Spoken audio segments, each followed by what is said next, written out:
көпчүлүк ушул жерде конокторума ушул суроону берем да. Мына тажрыйбаңыз бар. Маселелердин чечүүнүн жолдорун көрүп атасыз. Айыл чарба министрлиги министр болгонго даяр белдиңиз? Жок. Себеп? Бардыгын көрүп турасыз. Ырчактарды билесиз, ыкмаларды билесиз, кандай жолдорго барыш керек экенин билесиз. Мен өзүм жалгыз азыр барып туруп бүт системаны оңдой албайм. Неге дегенде, мен азыр айыл чарба министрин аябай жакшы түшүнүп атам да.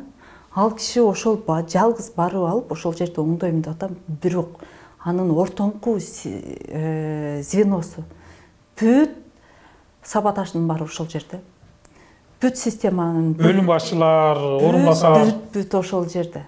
То есть эң биринчи ошолорду кеп система тетиги айыл чарбада эмес, ошолорду бүт барын жок, мисалы министр болуп барганда сиз бардык мындайча айтканда иллюстрация деп коюп калып, иллюстрация кыла аласыз да, баарын кетирип туруп сиз билесиз да. Баланча дыйкан чарбада Асан бар эле, тияктан Гүлжамиланы чакырайын.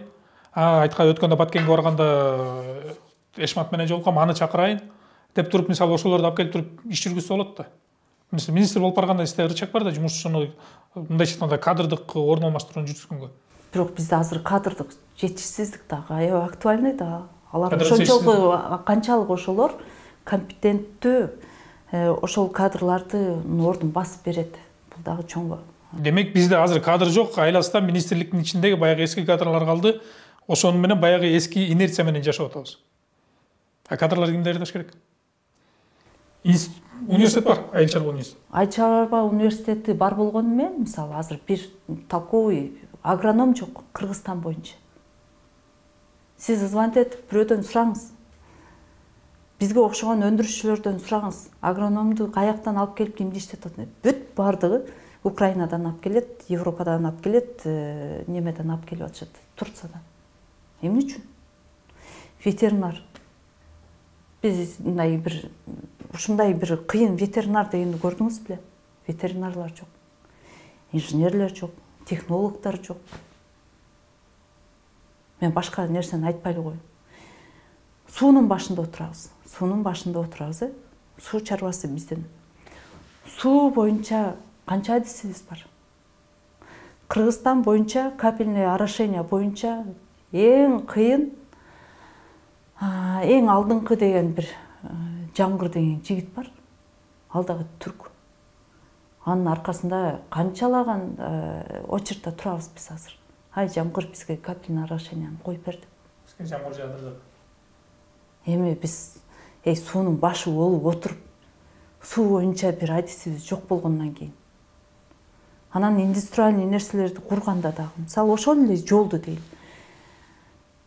Отуруп алып кыйкыра беребиз да. Эмне үчүн Кытайдын компаниялары курат, анан жей алдып. Бизде жол кура турган бир адисибиз бар. Экономист, юрист. Бүт бар менеджер, бүт бар пиарщик, бүт бар юрист.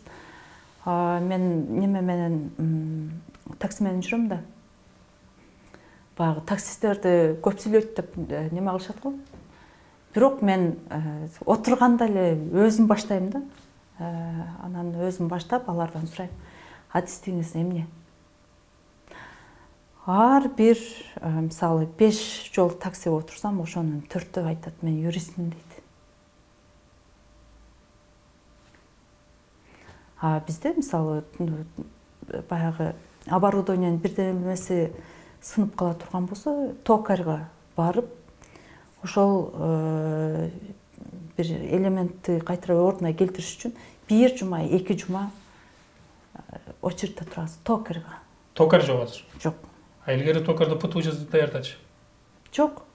Алар дагы болгондо дагы азыр мындай жашы өтүп калган кишилер. Алар кетип калса эмне болот? Алардын ордун баса турган токарь. Демек бизде техниктер, инженер, агроном. Агроном вообще жок. Демек азыр сиз менен маектешип муну үчүн атам. Министрликтин эле өзү эмес, жалпы системаны, билим берүү тармагын бүт системаны караш керек экен. Демек бул министрдин эмес, министрлик кабинетинин төрагасы жана вице-премьерлердин иши.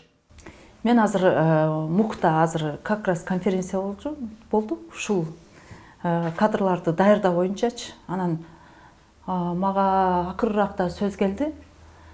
Аябай сонун мындай бир сонун сөздөрдү эмоция менен айтышты. уран. Анан бардыгы мен сүйлөгөндөн кийин тии отуруп калышты. Потому что ушул мына реальный нерсени айтып атам.